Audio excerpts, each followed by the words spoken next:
Welcome back. Time is 7:42. A federal judge has sharply criticized the U.S. government for violating a court order by deporting 8 migrants without giving them a fair chance to object to deportations. Now, some of the deportations are heading to conflict-ridden South Sudan, and they occurred without sufficient legal consultation as previously mandated.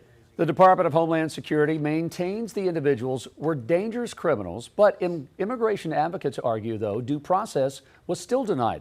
The judge has ordered new interviews with the deportees and is considering contempt charges against officials involved.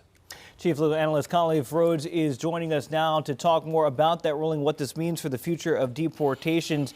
There are some rules saying that if the country of origin won't take a migrant back, you can send them to another one.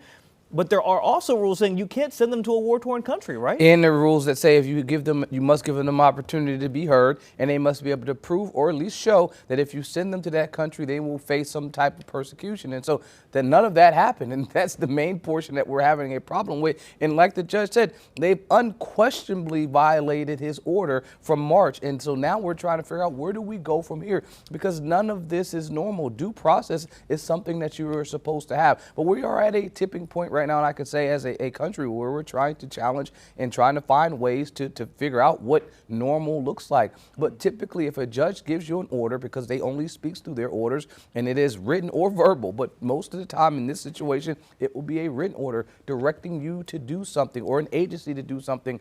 People follow those orders. It's rare for you to disregard an order. Yeah, appeal an order, figure out a way to stay the order, pause the order, but to disregard an order, that does not happen in any scenario, and I'm confused on how we've gotten to this point.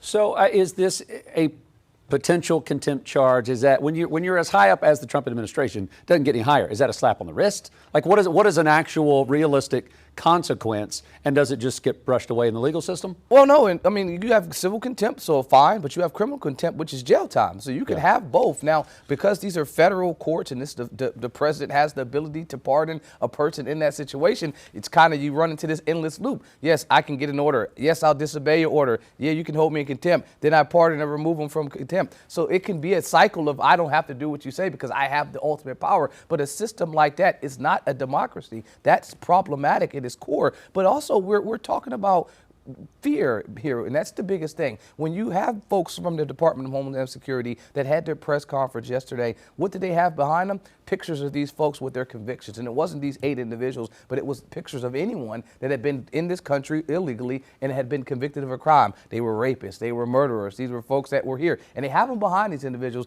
and that's all the PR portion of making sure that you show that fear is a real thing. If I can make fear motivate folks, then people can support this, even if you violate someone's due process rights. And that's what they're saying, that just because they were violent, just because they were here illegally, I am okay with violating their rights, even if the judge says I have to give them rights. And that's what we're saying. I mean, it's a slippery slope, right? Because even if you're convicted of a crime, you're still due process. That's the laws of the land that we live in. Khalif, what is the danger going forward, and what precedent does this set? Because you mentioned they can go ahead and pardon whoever. So is there going to be any traction for them to actually follow the rules? I'm not sure. I mean, I don't have a crystal ball with that regard. I mean, the only avenue that you would have, and this is, again, a novel approach that I don't think would even be legal, is that the states could take over with a lot of these things, attempting to bring charges. But because the federal government is the only overhead of immigration or this process in our country, there's no way that a state court can touch it, and only bring up the state court because the president doesn't have pardon ability in state courts. But outside of that, if you do this how you are technically supposed to do it, it's going to go to a federal court. A federal judge will hear the matter, and then either they will accept or reject that. But we talking about this nationalism, right, and this isolationism, ensuring that we are making sure we protect our own. And we've done that a number of times in the past, in the 20s, in the 50s, and even in the 80s. And all 3 of those times, it's failed with our attempt to say that nothing else in the world matters and everything in this country is all that matters, because wars have started and they recognize that there's a global impact on the things that happen outside of America. They kind of impact us with global trade, with global relations. But I also can tell you that the problem is that, yeah, we're worried about being American citizens, but we forget that we have to be human citizens as well. These are people you're sending that will die when they go to these countries that they've never been to, countries that our State Department recommend that American citizens don't even travel to. So this is the part that confuses me. If you have your State Department saying, don't go there. It's not safe. They're killing people randomly on the street, but yet we're negotiating and sending people there. That's kind of a mixed message that you're sending. So it's safe enough to send criminals, I guess, or people that have come to this country illegally, but not for our citizens to go to.